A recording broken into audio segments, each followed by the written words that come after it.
Hari ini kita ada di minggu pertama di bulan yang baru, yakni bulan November. Seperti yang saya sudah sampaikan bahwa ketika bulan Oktober habis, maka habis juga pembahasan tentang serial Yesus adalah Tuhan dan Juru Selamat. Ya. Dan seperti yang saya sudah janjikan bahwa masuki bulan November, atau di awal bulan ini saya akan kembali memulai satu tema atau suatu topikal yang baru, yakni tentang keluarga atau tentang rumah tangga. Bapak Ibu, Tuhan taruh kuat di hati saya untuk membahas hal ini, karena saya percaya dunia di mana kita hidup adalah dunia yang tidak mudah untuk kita jalani.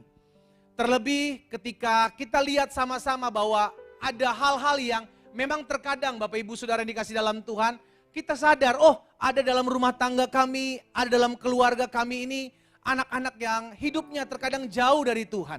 Tetapi hari ini kita diajarkan bersama-sama Bapak Ibu Saudara yang dikasih dalam Tuhan, bahwa kita keluarga, kita hamba-hamba Tuhan, kita rumah tangga, harus tetap meletakkan porsinya di dalam tangan Tuhan. Sama-sama bilang sama saya, rumah tangga saya, keluarga saya, dijaga oleh Tuhan. Amin. Itu sebabnya selama beberapa minggu ke depan, saya akan membagikan hal ini, yakni tentang sorga di keluargaku. Baik kita yang sudah menikah maupun orang-orang muda yang kelak akan mempersiapkan keluarga, berumah tangga, maupun hubungan antara anak dengan orang tua. Karena semua berkaitan. Ketika rumah tangga hancur, maka anak melihat contoh, anak melihat teladan, orang tuanya nggak benar, maka anak akan lari dari rumah. Dan ini yang sedang terjadi hari-hari ini, saudaraku. Mereka nggak melihat contoh, mereka nggak lihat teladan sama orang tuanya. Sehingga akhirnya mereka mencari gambaran itu di luar.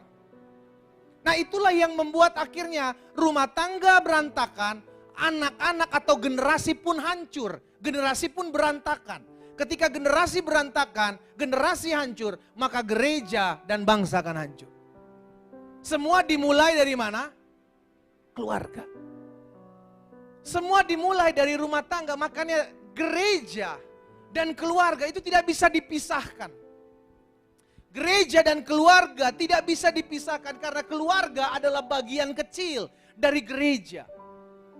Itu sebabnya penting atau perlu kita tetap tertanam. Makanya kenapa ketika Yesus membuat mujizat, dia membuatnya pertama kali di mana saudara?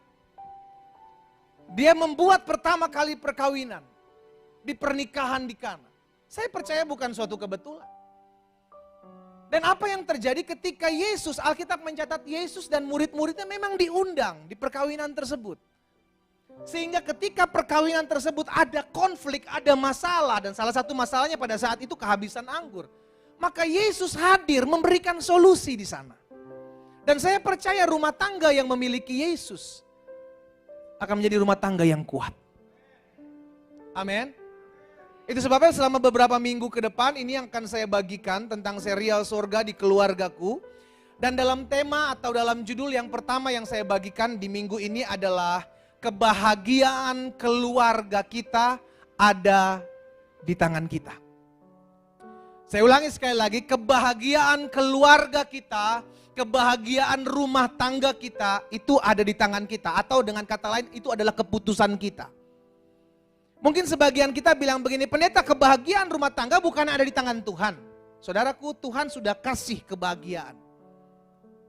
Sekarang tinggal kita mempertahankan. Sama-sama bilang sama saya, Tuhan sudah beri, saya mempertahankan. Amin. Tuhan sudah berikan kebahagiaan itu dalam rumah tangga Bapak Ibu. Kapan? Pada saat engkau diberkati dalam pernikahan yang kudus.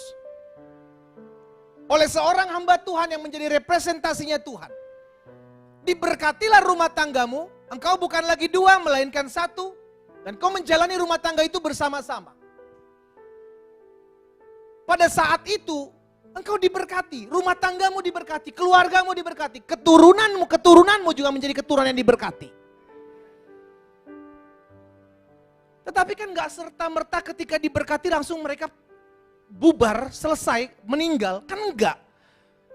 Ketika mereka selesai diberkati, maka H+1 setelah perkawinan, hari hanya, maka mereka harus berjuang. Di hari pertama engkau mulai lihat bagaimana kelakuan suamimu.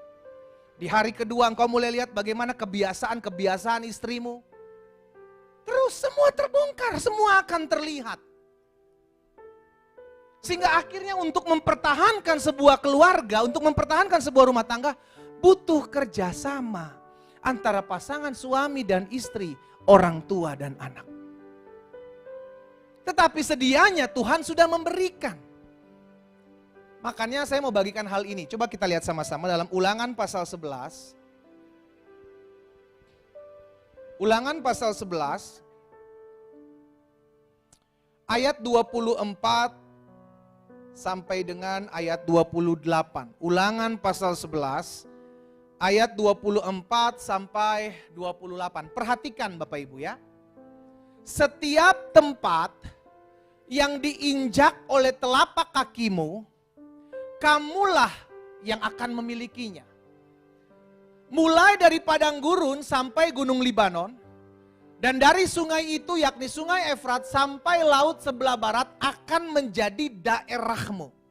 Saudara, ini adalah pesan Tuhan yang disampaikan kepada Musa untuk diteruskan kepada bangsa Israel. Bahwasanya tanah itu akan menjadi tanah kepunyaanmu. Aku memberikan tanah perjanjian itu kepadamu. Ketika tanah itu diberikan, maka tanah itu menjadi milik siapa?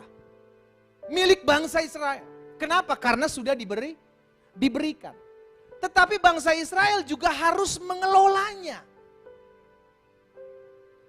Tanah itu udah menjadi tanah kepunyaannya. Tanah itu udah menjadi tanah miliknya. Makanya Tuhan bilang melalui Musa, setiap tempat yang diinjak oleh telapak kakimu, kamulah yang akan memilikinya. Udah dikasih. Sama ketika sepasang suami istri ini diberkati dalam pernikahan yang kudus, maka rumah tangga mereka itu diberkati. Tapi kan bukan berarti tidak ada konflik. Bukan berarti tidak ada masalah. Bukan berarti kelakuan suami, kelakuan istri itu tidak terbongkar. Pasti kan kelihatan. Sama bangsa Israel pun demikian ketika sudah diberikan tanah tersebut. Tetapi mereka harus berjuang mempertahankannya. Makanya dikatakan selanjutnya di ayat 25, coba perhatikan. Ayat 25. Tidak ada yang akan dapat bertahan menghadapi kamu. Tuhan Allahmu akan membuat seluruh negeri yang kau injak itu menjadi gemetar dan takut kepadamu. Seperti yang dijanjikan Tuhan kepadamu. Jadi udah dapat janjinya. Udah diberikan tanahnya, diberikan keamanannya, sekarang tinggal you kelola. Kerjakan apa yang you bisa kerjakan di sana. Demikian pula rumah tangga, demikian pula keluarga. Ketika Tuhan titipkan istrimu Pak, ketika Tuhan titipkan suamimu Bu, mereka gak serta-merta langsung sempurna. Engkau harus sabar dulu ngadepin kelakuannya. Engkau sabar dulu ngadepin kekurangannya. Itu kan perjuangan. Tetapi berkat Tuhan dalam rumah tangga itu sudah ada. Kebahagiaan dalam rumah tangga itu sudah diberikan. Makanya kalau ada orang bilang, pendeta kalau kita memang sudah diberkati dalam rumah tangga, kenapa rumah tangga saya kok ribut terus? Pendeta saya sudah rumah tangga, saya sudah diberkati, tetapi kenapa laki saya, suami saya, istri saya nggak berubah-berubah? Itu diberkati. Tetapi untuk ngadapin dia, elu yang ngadepin. Lihat kanan kirinya, bilang elu yang ngadepin. Ngadepin cerewetnya bini elu, ngadepin keras kepalanya laki elu yang ngadepin, bukan lagi Tuhan. Tetapi Tuhan memberikan kebahagiaan. Pada saat kapan? Pada saat rumah tanggamu diberkati. Pada saat rumah tanggamu diberkati, Tuhan memberikan kau kebahagiaan. Berarti kebahagiaan udah kita dapat belum? Halo? Sudah. Sekarang tinggal kita bagaimana meresponi kebahagiaan kita di tengah-tengah kekurangan suami kita, di tengah-tengah kekurangan istri kita. Saya tetap harus memutuskan, saya harus bahagia. Di tengah-tengah kepala batunya anak-anak kita, di tengah keras kepalanya orang tua kita tetap harus memutuskan, saya harus bahagia. Karena kebahagiaan itu bukan keadaan, kebahagiaan itu keputusan. Saya mau bahagia sekalipun istri saya cerewet, saya tetap mau memutuskan bahagia sekalipun suami saya nggak pernah memuji saya tetap mau memutuskan sekalipun orang tua saya banyak ngatur saya tetap mau bahagia sekalipun anak-anak saya yang nggak ada tolong saya. Saya tetap mau, bukan karena keadaan kau bahagia. Engkau bahagia karena engkau sudah diberkati Tuhan dengan kebahagiaan dalam rumah tanggamu, dalam keluargamu. Jadi sadari hal itu, sehingga ketika kita menyadari hal itu, suami kita mau kepalanya seperti apa, kepala batunya keras kepalanya seperti apa, istri kita mau cerewet yang gak pernah mandi dasarnya itu aja seperti apa, kita gak terpengaruh kebahagiaan kita. Kita tetap orang-orang yang bahagia sekalipun suami saya, istri saya, anak saya, orang tua saya tidak memperhatikan saya, tidak membahagiakan saya tetap bahagia. Karena apa? Karena itu keputusan. Nah, saya mau kasih tahu apa itu kebahagiaan. Kita lihat sama-sama dalam Mazmur 32 ayat 1 sampai 2. Dalam Mazmur 32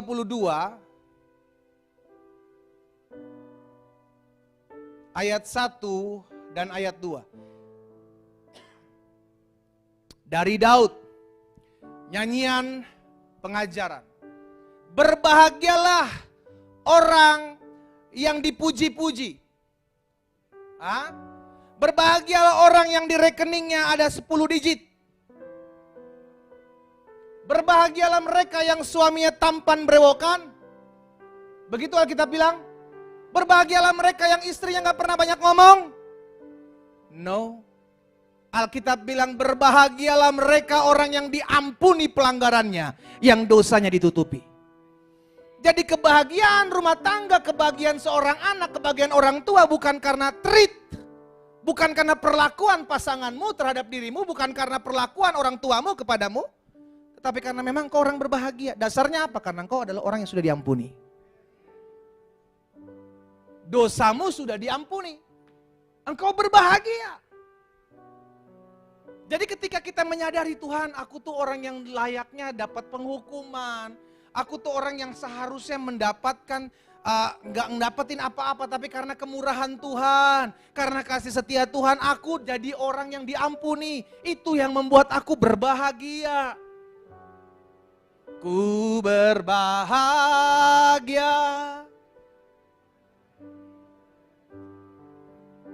Yesus abadi kepunyaanku. Tapi ada orang mabok nyanyinya bukan begitu. Sambil minum dia nyanyi. Ku berbahaya, berbahaya katanya. Kebahagiaan kita tidak ditentukan oleh keadaan. Kebahagiaan kita ditentukan karena memang kita sudah diampuni oleh Tuhan Yesus. Sekalipun pasanganmu tidak memperlakukanmu sebagaimana layaknya. Istrimu, suamimu, orang tuamu, anak-anakmu, it's okay. Engkau tetap menjadi orang yang sudah diampuni, tidak berubah. Dan itulah dasar engkau tetap menjadi orang yang berbahagia. Lihat selanjutnya. Berbahagialah orang yang diampuni pelanggarannya, yang dosanya ditutupi.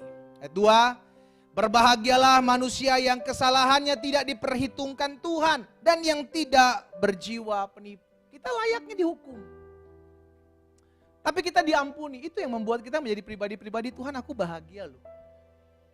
Jadi kebahagiaan kita tidak tergantung dengan hal-hal materi gitu loh Bapak Ibu. Kebahagiaan kita karena memang kita sudah diselamatkan. Kebahagiaan kita karena memang kita sudah terima anugerahnya Tuhan. Ya. Satu lagi dalam Mazmur 65 ayat yang kelima. Mazmur 65 ayat yang kelima bilang begini. Berbahagialah orang yang engkau pilih dan engkau suruh mendekat untuk diam di pelataranmu. Jadi orang yang berbahagia yang pertama sudah diampuni, yang kedua orang yang ada di dalam pelatarannya Tuhan. Maksudnya apa? Orang yang diam di hadirat Tuhan. Engkau, makanya selalu saya bilang begini, engkau sedang terpuruk dengan masalahmu, engkau sedang sedih dengan orang yang mengecewakanmu.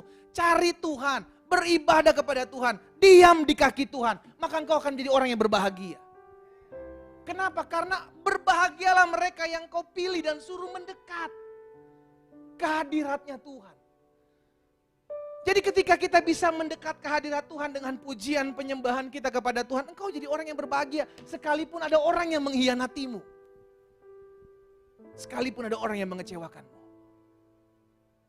Karena kebahagiaan itu adalah ketika kita bisa mendekat kepada Tuhan. Gak semua orang bisa mendekat kepada Tuhan.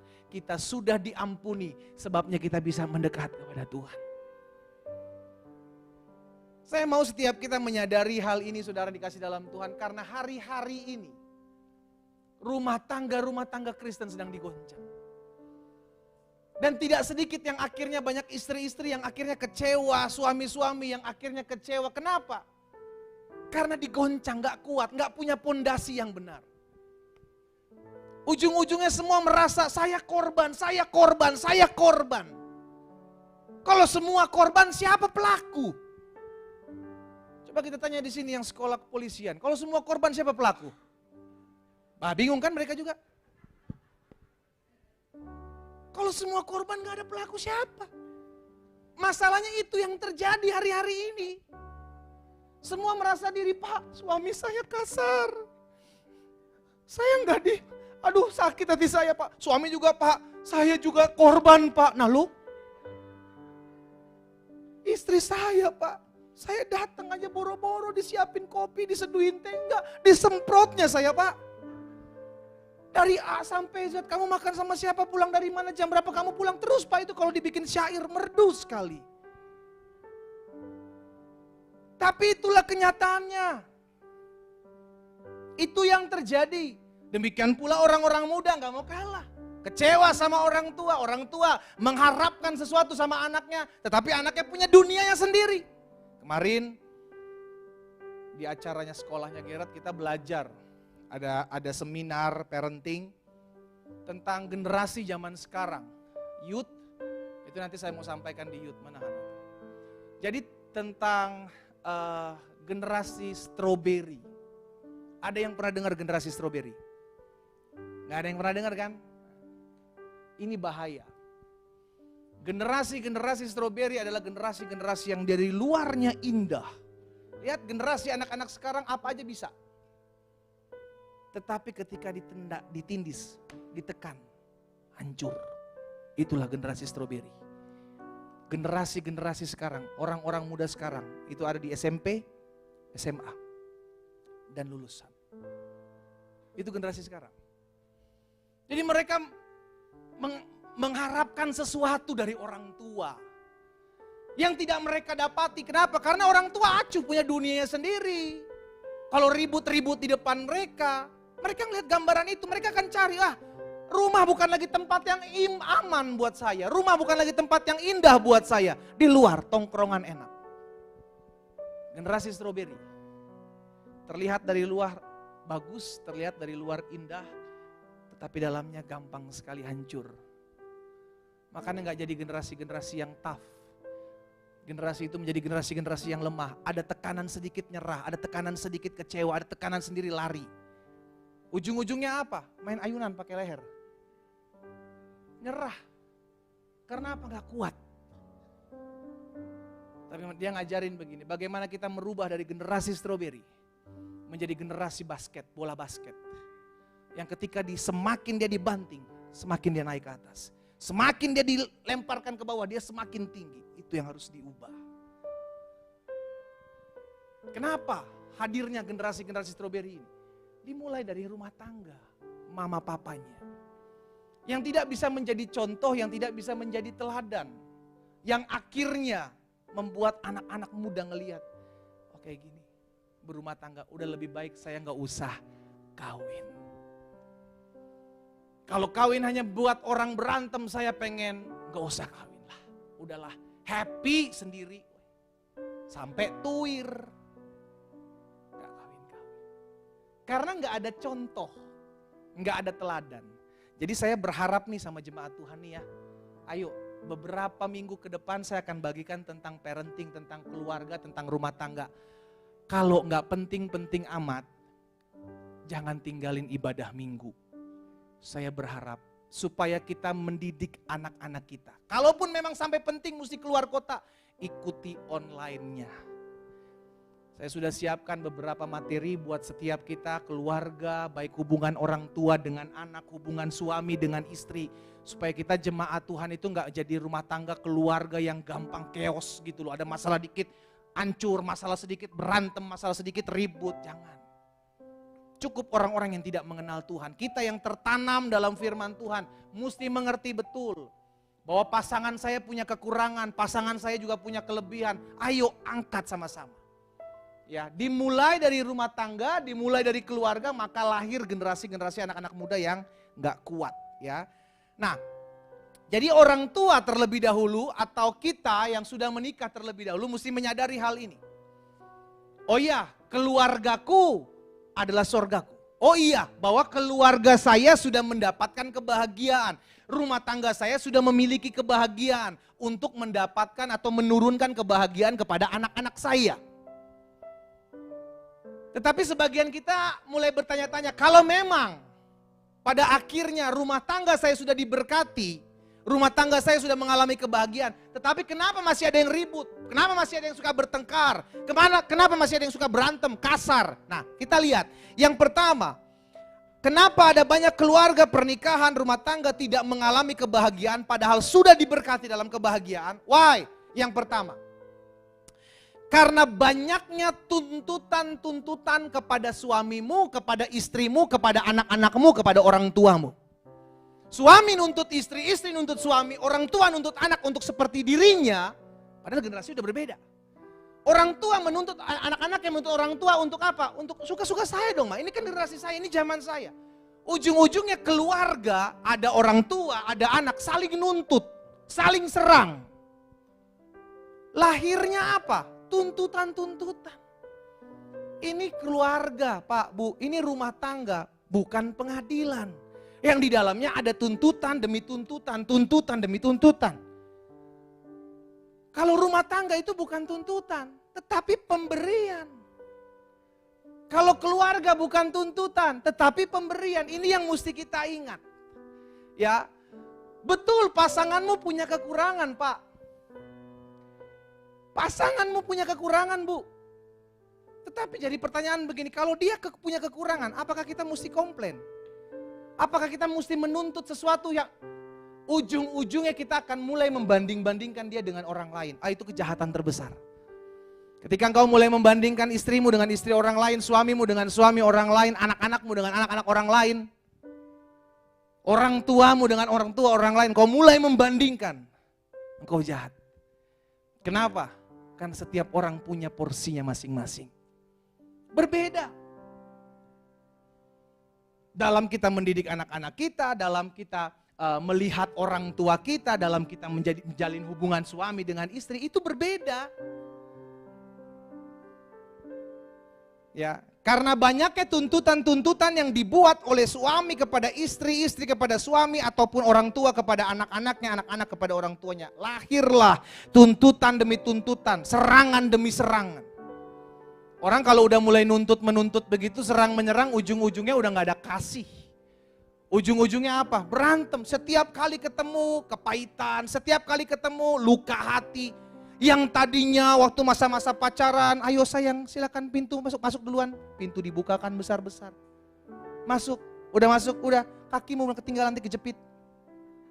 Tutup pintu. Sekarang masuk bulan lama banget sih lu. Ada perubahan. Kenapa? Karena dimulai dengan menuntut. Orang dituntut tuh gak enak Bapak Ibu. Sakit hati, yang nuntut bukan orang lain, suami sendiri, istri sendiri, orang tua sendiri, anak-anak sendiri yang menuntut. Kamu jadi dong seperti ini, kamu jadi dong seperti ini. Gak bisa. Jalani saja, toh kita juga jalan sama-sama, kita punya kekurangan, suami kita punya kekurangan, anak-anak punya kekurangan, orang tua pun punya kekurangan. Jalani saja, lengkapi gitu loh. Coba lihat sama-sama Matius 7 ayat 12. Dalam Matius pasal yang ke-7, Matius 7 ayat 12 firman Tuhan bilang begini, segala sesuatu yang kamu kehendaki supaya orang perbuat kepadamu, perbuatlah demikian kepada mereka. Jadi kalau engkau pengen dihargai oleh pasanganmu, belajar menghargai pasanganmu. Kalau engkau pengen dipuji pasanganmu, belajar memuji pasanganmu. Apa yang kau pengen pasanganmu lakukan kepadamu, lakukan itu kepada mereka. Itulah isi seluruh hukum Taurat dan kitab para nabi. Orang tua di sini tempat ini juga begitu. Kalau engkau pengen dihargai anak-anakmu, belajar menghargai anak-anakmu. Karena hukum itu ada. Apa yang kau tabur, itu yang akan kau tuai. Itu udah hukumnya. Mungkin kau gak menuai sekarang, tapi kau akan melihat suatu hari kau akan menuai. Suatu kali saya melayani, ada seorang orang tua sedang sakit. Saudara tahu, anak-anaknya gak ada yang peduli sama dia. Saya ngelihatnya miris. Saya bilang ini ada sesuatu yang gak beres. Dia sakit, orang itu sakit, orang tua. Tapi anak-anaknya itu bukan anak-anak yang gak berhasil, mereka anak-anak yang berhasil Bapak Ibu. Tetapi untuk ngelihat orang tuanya tuh, aduh malas. Padahal orang tua udah terbaring. Selidik punya selidik, benar dugaan saya. Ternyata orang tuanya ketika anak-anaknya masih anak-anak, dia gak melayani anak-anaknya. Dia mengacuhkan anak-anaknya. Dia gak menjadi seorang orang tua yang mau dihargai oleh anak-anaknya. Enggak.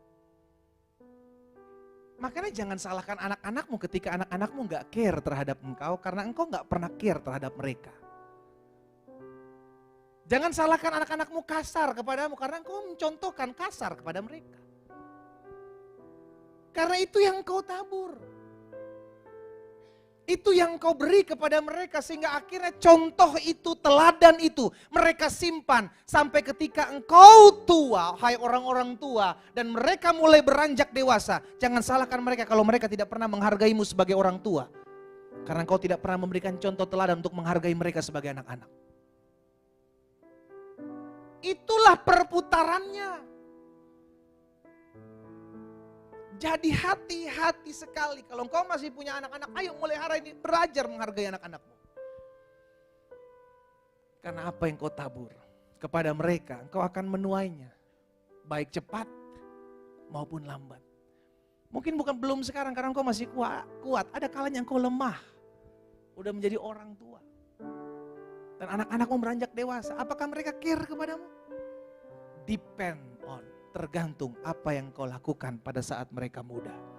Yang kedua, kenapa ada banyak keluarga, kenapa ada banyak pernikahan, rumah tangga tidak mengalami kebahagiaan, padahal mereka sudah mengalami berkat Tuhan. Ketika mereka diberkati dalam pernikahan yang kudus. Yang pertama, karena banyaknya tuntutan-tuntutan yang dibuat oleh suami, istri, anak-anak maupun orang tua. Terlalu banyak tuntutan sehingga akhirnya semua saling serang. Bukan saling melengkapi tetapi saling serang. Yang kedua, kenapa ada banyak keluarga pernikahan rumah tangga tidak mengalami kebahagiaan? Karena nggak bisa menerima kekurangan dari pasangannya, dari anak-anaknya, dari orang tuanya. Saudara, manusia itu gudangnya kekurangan. Ya, manusia itu nggak luput dari kekurangan. Jadi baik suami maupun istri punya kekurangan. Tetapi toh ketika kita, gini loh, ingatlah masa-masa pacaran dulu, ini suami istri ya. Ingat masa-masa pacaran dulu, kira-kira apa sih yang membuat engkau jatuh cinta terhadap istrimu Pak? Apa sih yang membuat engkau jatuh cinta kepada suamimu Bu?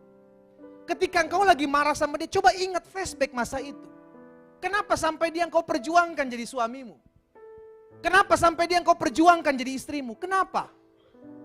Pastikan ada sesuatu yang membuat dia berbeda dari orang lain. Halo? Coba, hai. Coba ingat masa-masa itu loh. Ingat di mana dulu engkau waduh. 1000 perempuan datang kepadamu, engkau tolak, engkau pilih istrimu saat ini. 1000 laki-laki engkau tolak, engkau pilih suamimu saat ini. Pasti ada reasonnya, ada alasannya.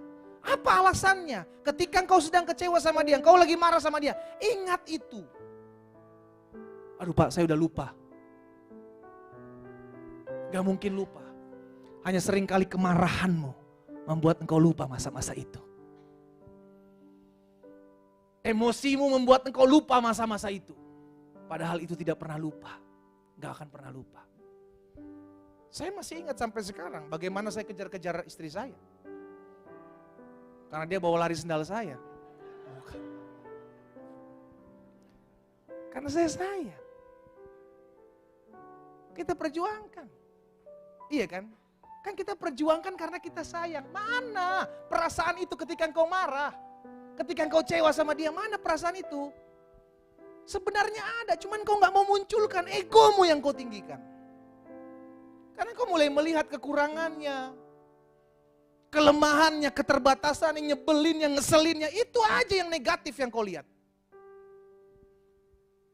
Orang kalau udah ngelihat sesuatu yang negatif pada hidup seseorang, maka sesuatu yang baik tidak akan pernah terlihat. Gak akan. Gak akan pernah terlihat. Kalau kita diperhadapkan dengan kertas putih gitu kan. Ada kertas putih, ini contekannya Ibre nih. Ada kertas putih, Ibrenya gak ada ya? Oh ada. Gak ada, kosong nih itu. Banyak belakang itu. Kertas putih kalau saya gambar titik hitam. Apa yang Bapak Ibu lihat? Titik hitam atau kertas putihnya? Hah?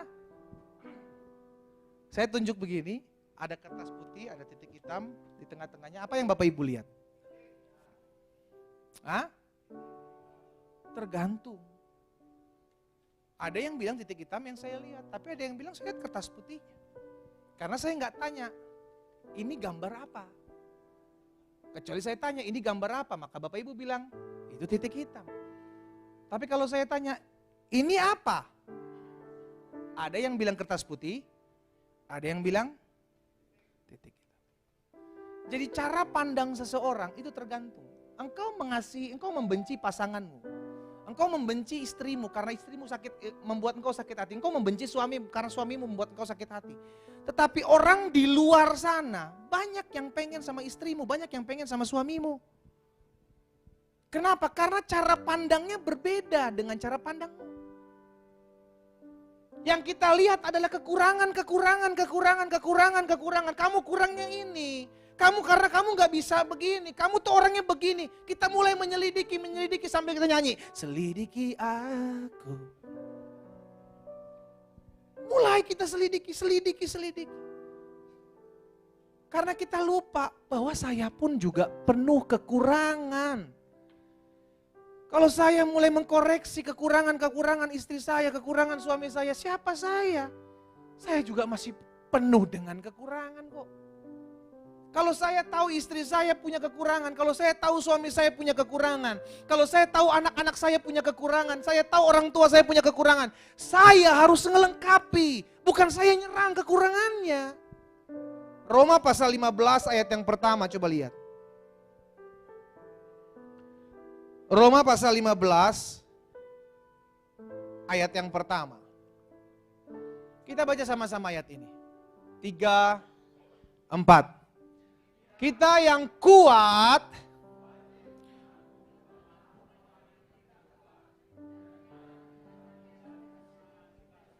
kalau engkau tahu engkau lebih kuat dari istrimu, topang dong istrimu. Jangan justru engkau serang. Kalau engkau tahu suamimu lebih lemah, topang suamimu, Bu. Jangan serang suamimu. Jadi dengan demikian kita bisa menguatkan mereka yang lemah. Baik suami kita, mungkin itu istri kita, mungkin anak-anak kita yang masih minder, mungkin orang tua kita yang udah kurang percaya diri. Topang. Anak-anak menopang orang tuanya dalam hal teknologi. Ya kan, baik mulai dari main TikTok, orang-orang opa-opa, apa ini gak bisa main TikTok. Anak-anak kasih tahu begini mah dagang di TikTok, begini mah jualan di Shopee. Yang ngasih tahu orang muda. Demikian pula sebaliknya, orang tua ngajarin sesuatu ke orang muda, anak-anaknya tentang bagaimana menjalani kehidupan. Suami memperlengkapi istrinya juga, istri memperlengkapi suaminya. Akhirnya keluarga juga enak, saling melengkapi. Bukan saling serang. Kamu kurangnya di sini. Kamu gak pernah diomong, gak pernah ngerti. Aku udah bilang sama kamu, udah ribut semua. Suami, istri ribut, anak-anak juga ikut ribut. Kenapa? Mama papa ini cerewet banget, mama papa ini berantem terus.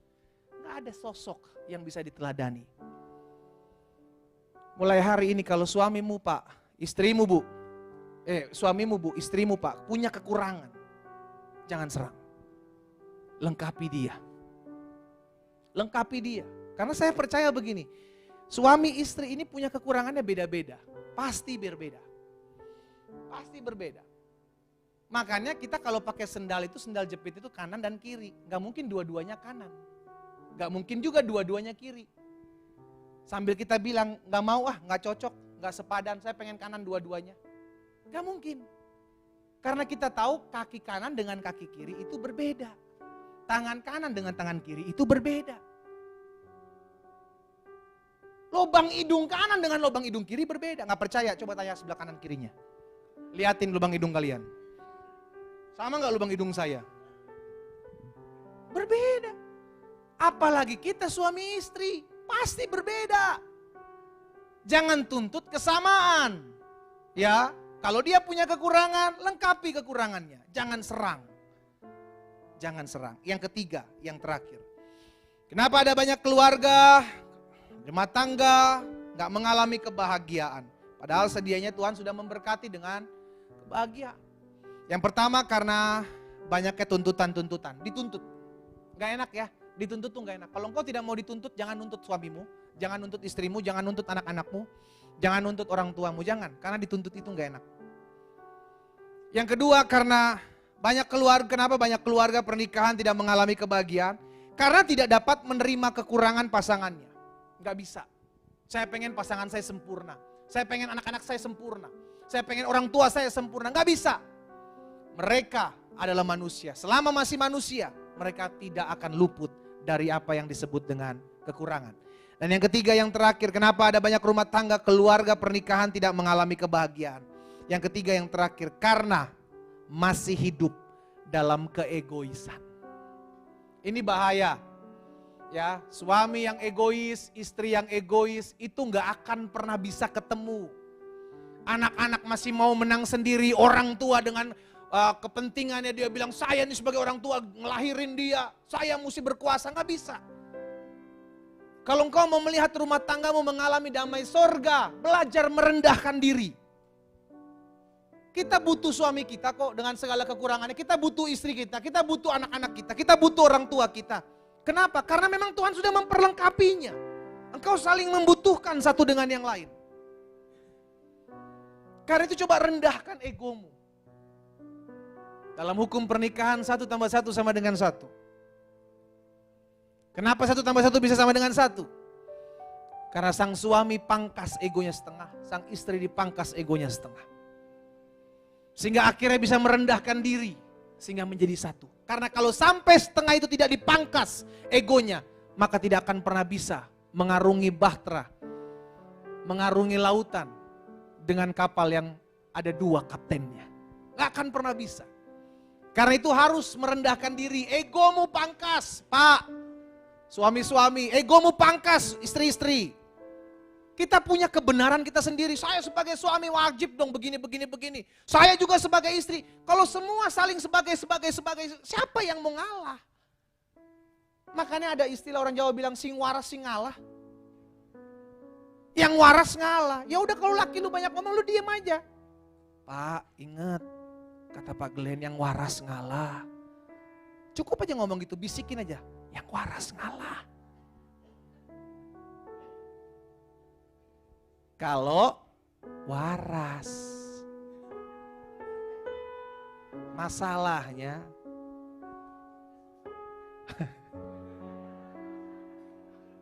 masalahnya pada mau mengalah.